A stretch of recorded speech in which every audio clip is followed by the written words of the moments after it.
You ask how to buy shares of Caledonia Mining Corporation Plc. Caledonia is a mining company operating mining and processing sites. It trades on NASDAQ under the ticker CMCL, and this video is for educational purposes only and not financial advice. To buy shares, you need a brokerage account, and I will use eToro as an example to show the steps. After registering, you will need to verify your account with an identity document and add funds before you can place an order. Use the platform search box and type the ticker CMCL to find the listing. Make sure you select the Caledonia Mining Corporation Plc entry to locate the correct stock.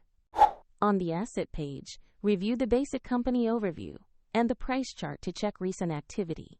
Confirm the company name, NASDAQ listing, and ticker CMCL to ensure you have the right asset. Click Invest, enter the amount you want to purchase, and choose the order type. Then carefully review the details before confirming. If the market is closed, the order may execute when trading reopens, and the platform will ask you to add funds if your balance is insufficient. Once confirmed, a new position will appear in your portfolio where you can monitor it. A link to eToro is available in the description if you want to visit the platform.